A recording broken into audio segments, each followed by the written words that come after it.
નમસ્કાર. દિવસભરના તાજા સમાચારોમાં તમારું સ્વાગત છે. તમારી સાથે હું છું પિનલગીરી ગોસ્વામી. સમાચારો વિસ્તારથી જાણીએ એ પહેલા મહત્વના સમાચારો ઉપર એક નજર. મિત્રો, આજની વિડીયોમાં સૌપ્રથમ વાત કરીશું મકર સંક્રાંતિની. મકર સંક્રાંતિ સાથે જોડાયેલી માન્યતાઓ. ગઈકાલે 14મી જાન્યુઆરીએ સૂર્ય મકર રાશિમાં પ્રવેશ કર્યો.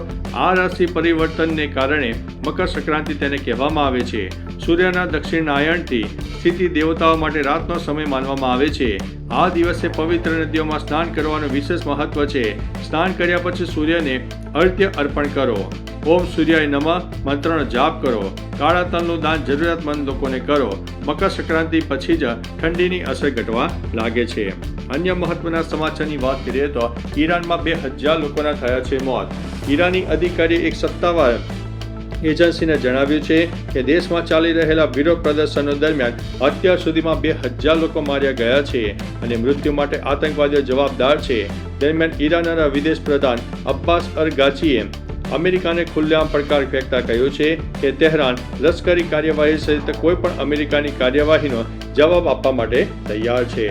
અન્ય મહત્વના સમાચારની વાત કરીએ તો મુંબઈની શાનદાર જીત.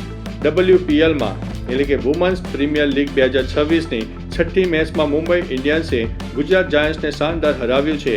પ્રથમ બેટિંગ કરતા ગુજરાત જાયન્ટ્સે નિર્ધારિત 20 ઓવરમાં 5 વિકેટ ગુમાવીને 192 રન બનાવ્યા.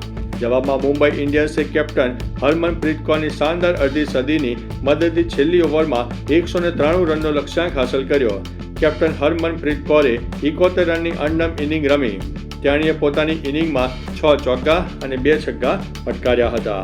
અન્ય મહત્વના સમાચારની વાત કરીએ તો બ્રહ્મકુમારી યુવકે દુષ્કર્મ કરીને વિડીયો બનાવ્યો.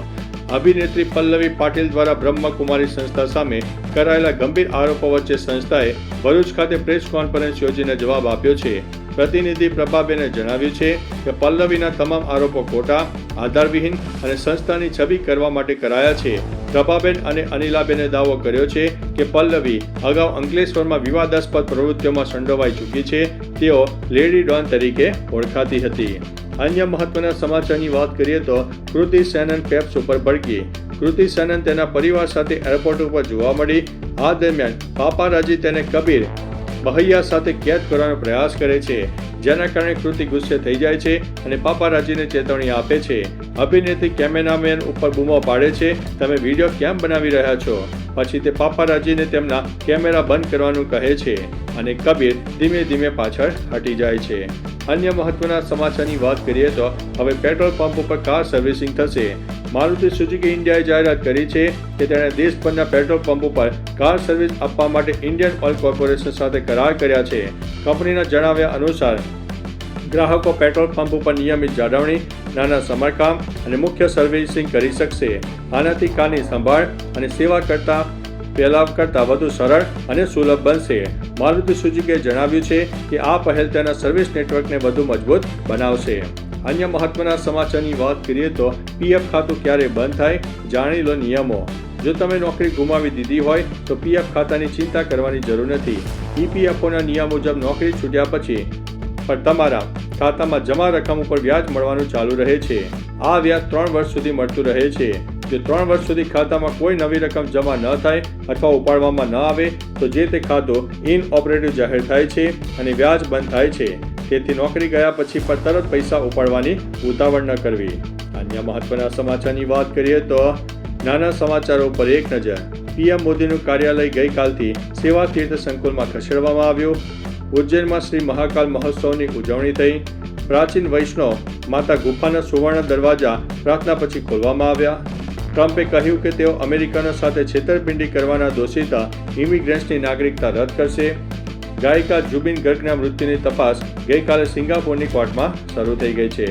અન્ય મહત્વના સમાચારની વાત કરીએ તો અમેરિકાએ વોર રૂમ સક્રિય કર્યો. ઈરાનમાં ચાલી રહેલા વિરોધ પ્રદર્શનો વચ્ચે દેશ નિકાલ કરેલા ક્રાઉન પ્રિન્સ રેઝા પહલવીએ દેશવાસીઓને આંદોલન ચાલુ રાખવા માટે હાકલ કરી હતી.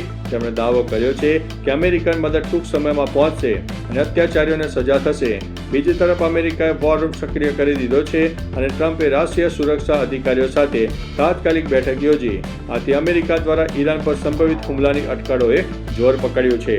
અન્ય મહત્વના સમાચારની વાત કરીએ તો નલિયામાં 7.6 ડિગ્રી તાપમાન જોવા મળ્યું. ઉત્તરાયણ નિમિત્તે રાજ્યમાં ઠંડી ઓછી થઈ ગઈ છે, જેના કારણે પતંગ ઉડાડવા માટે હવામાન સારું બન્યું છે. આઈડીએમના જણાવ્યા અનુસાર નલિયામાં સૌથી ઓછું તાપમાન 7.6 ડિગ્રી નોંધાયું છે. રાજકોટમાં 11.1, ભુજમાં 11, અમદાવાદમાં 16 ડિગ્રી નોંધાયું છે. આ ઉપરાંત ગાંધીનગરમાં 13 અને અમરેલીમાં 12.4 ડિગ્રી નોંધાયું છે. ઠંડીમાં ઘટાડો થવાથી લોકોને રાહત મળી છે અને પતંગ ઉડાડવાની મજા બમણી થઈ ગઈ છે. અન્ય મહત્વના સમાચારની વાત કરીએ તો પતંગ રસિકો માટે સારા સમાચાર. ગુજરાત સહિત દેશભરમાં ઉત્તરાયણનું પર્વ ચાલી રહ્યું છે, ત્યારે હવે પતંગ રસિકો માટે સારા સમાચાર છે. આખા દિવસ દરમિયાન સારો પવન અને મધ્યમ સ્તરનું પ્રમાણ રહેશે અને ઠંડીનું પ્રમાણ સામાન્ય ઓછું રહેશે. અમદાવાદમાં સવારથી સારો પવન ફૂંકાઈ રહ્યો હતો, તેમાં સવારથી ઠંડી પણ થોડી ઓછી પડી હતી. પતંગ રસિકો અગાસી પર ઉત્તરાયણની મજા લેવા માટે ચડી ગયા છે. તમામ વિસ્તારો કેવો માહોલ છે તે તમે જણાવજો. અન્ય મહત્વના સમાચારની વાત કરીએ તો બ્લિંકિટનો મોટો નિર્ણય. બ્લિંકિટે તેની એપ ઉપરથી 10 મિનિટમાં ડિલિવરી કરવાનો દાવો હટાવી દીધો છે. ઝેપ્ટો, ઝોમેટો અને સ્વિગી જેવી અન્ય કંપનીઓ પણ હવે આ પ્રકારના દાવાઓ બંધ કરવાનો નિર્ણય લીધો છે.